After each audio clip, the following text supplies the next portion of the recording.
Coming up on Mountain News this morning, Perry County is planning ahead as officials met to discuss the next 5 years. And businesses in Harlan are joining in on the Christmas spirit by aiding the timeless tradition of Mountain Santa. Dedicated to Eastern and Southern Kentucky, this is WYMT Mountain News this morning.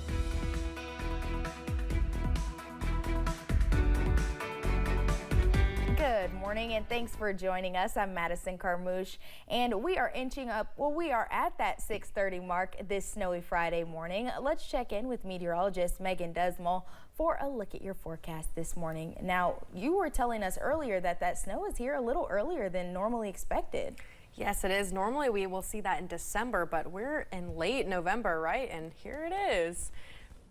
But it's definitely a change from what we normally expect, but it is a welcome change as we have gotten a couple of your photos in that have been absolutely wonderful. So if you have some, you can feel free to turn those in on the WYMT First Alert Weather app. But let's take a look at those temperatures where you can see not only is it snowing, but it's also incredibly cold. Those temperatures are ranging from the upper 20s to the upper 30s, and then Monticello is at that 40-degree mark. But let's take a look at that feels like, and it's going to be significantly colder with most places in the low 30s, but there are some places in the upper 20s feels like. But as you're traveling towards Wise, there's a standout 22-degree feels like.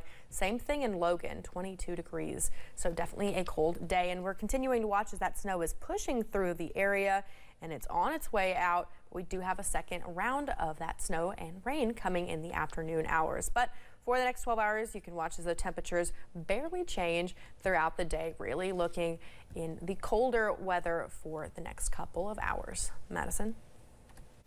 All right, Megan, thank you. Kentucky State University will resume on a normal schedule today after a threat forced an evacuation on Thursday. The threat was called in just after 8 Thursday morning. Police have not released the details of the threat other than it was a bomb threat.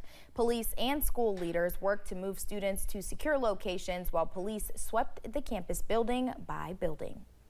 A former sheriff accused of shooting and killing a district judge in September has been indicted for murder. Mickey Stein served as the sheriff of Letcher County, but on September 19th, Stein shot and killed Judge Kevin Mullins. The shooting was captured on surveillance video. Yesterday, Attorney General Russell Coleman announced that a grand jury returned an indictment against Steins, charging him with murder of a public official. Steins will be arraigned on the charges Monday. An inmate at McCreary Penitentiary in Pine Knot is dead following a fight Wednesday night. According to the Department of Justice, 50-year-old Roy Arredondo was pronounced dead at the hospital. One other inmate was involved. The death is now under investigation. No word yet on possible charges. Arredondo was serving a life sentence for drug trafficking. He arrived at the prison in 2022 after being sentenced in Texas federal court. A Morgan County woman is facing charges after she reportedly swung a knife at her boyfriend. According to the arrest citation, Jennifer Cantrell and her boyfriend were arguing about who had more covers on the bed. The argument led to Cantrell picking up a knife and swinging it at the man twice. She even threw the knife at him, which he was able to dodge. Cantrell was taken to the Rowan County Detention Center. Yesterday, officials from Buckhorn, Hazard, and the Perry County Fiscal Court gathered for a special meeting and joint work session. During the meeting, the new strategic plan for the city of Hazard was discussed.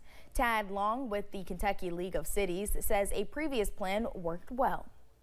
The idea is to try to figure out ways to advance and improve the quality of life and to encourage economic activity. So it covers a whole range of things. The 5-year plan included the joint meetings started this year and are hosted quarterly by Buckhorn, Hazard, and the Perry County Fiscal Court. Organizers say this helps them to stay informed and complete projects together. Yesterday, Governor Beshear also announced additional funding for the disaster recovery program. Perry County Fiscal Court will receive $3.8 million to extend sewer service on Kentucky Highway 28. It will stretch from Haddock Fork to Kentucky 15 in Hazard. Perry County also received $9.8 million to provide sewer service to homes in the Wendell Ford Airport area, and Jackson receives $13 million to build a new wastewater treatment plant. Yesterday, Governor Andy Beshear awarded more than $2 million to 30 organizations throughout the Commonwealth to combat domestic violence. The funding comes from the Federal Violence Against Women Act grant program. The program is focused on stopping sexual assault, domestic violence, dating violence, and stalking. For a full list of the organizations receiving money, you can go to our website. Eastern Kentucky University in Richmond received $5 million for the construction of a child care center on its Corbin campus. The funding comes from the General Assembly. The child care center will accommodate more than 100 children. Officials say it is part of the university's initiative to bring a scholar house to the Corbin campus. Earlier this month, we told you about an event happening with Christian Appalachian Project in December. Thursday morning, officials announced Lieutenant Governor Jacqueline Coleman will speak at the nonprofit's toy distribution event. The event is known as Operation Sharing and will take place at Owsley County Elementary on December 12th. Nearly 3 million toys will be distributed in more than 50 counties in Kentucky, as well as some counties in Tennessee. A Christmas tradition many in Harlan County and beyond may be familiar with is Mountain Santa. The Mountain Santa, or Jordan Howard, brings Christmas to kids in the county who may not otherwise receive gifts.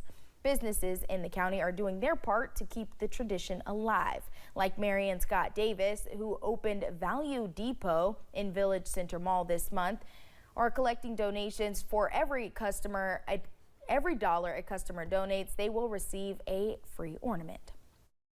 We support our Mountain Santa legacy and are trying to get donations for Jordan Howard to continue his father Mike's legacy is the Mountain Santa. Jordan is following in his father's footsteps as he continues this nearly 50-year tradition. Kentucky's best and brightest artists were honored yesterday in Frankfort. It was part of the 2024 Governor's Awards in Arts. Members of the Arts and Heritage Cabinet, the Kentucky Arts Council, and State Tourism played a role in identifying some of the artists. Multiple people were recognized, including Eastern Kentucky native Tyler Childers. My life, I've been given the opportunity to travel around sharing my music with the world, and through that music, the life experience of a road dog raised on the country music highway in Eastern Kentucky through my stream of consciousness lyrics. In that gigging, I've picked up a lot of titles and I've been called a lot of things, the most important one being a Kentucky artist. Other winners included Gregory Teray, Jeffrey Reed, and Mark Lynn Johnson. Millions of Americans carry around credit cards on a daily basis, but just because they are common does not mean they are free from hidden cost. Steve McLean, Director of Communications and Public Affairs for the Kentucky Retail Federation, says in 2023, swipe fees cost retailers $224 billion, with an average of 3% on purchases. He says it is the second highest cost for many retailers, only falling behind labor. Say at a gas station where, you may have 1,000 cars that fill up a day, that 3% on 1,000 transactions, I mean, that adds up. Throughout the country, some states have passed laws that restrict or ban businesses from passing on these charges to customers. Kentucky has seen legislation in the past regarding these charges, but not one that has become law.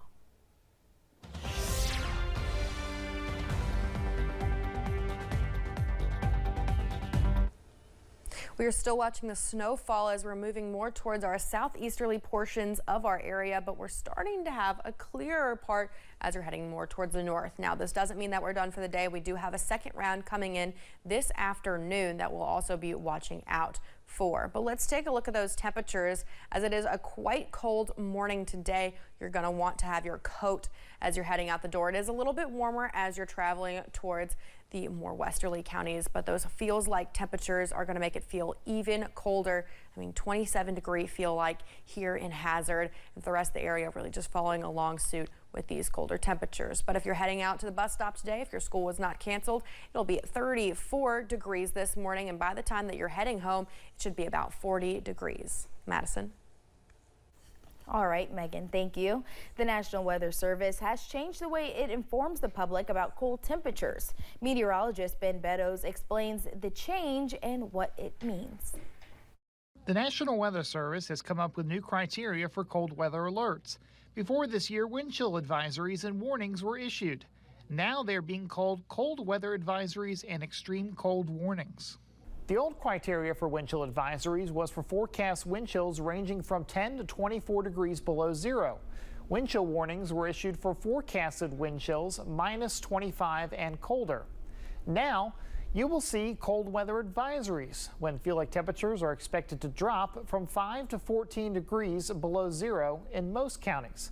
For South Central Kentucky, feel-like temperatures just need to drop below zero. When feel-like temperatures are forecasted to drop to 15 degrees below zero or colder, an extreme cold warning will be issued. In South Central Kentucky, that will be for anything that feels like 10 below or more.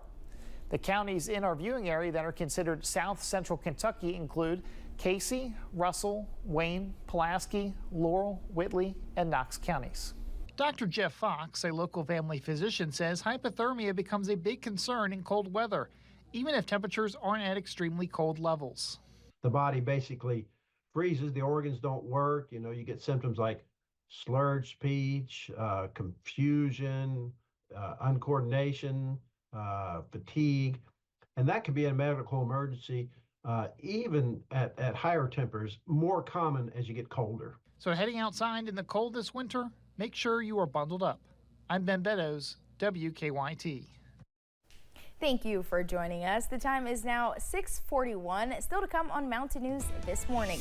Retailers have already launched thousands of online shopping deals, but some days are better than others for finding the best discounts.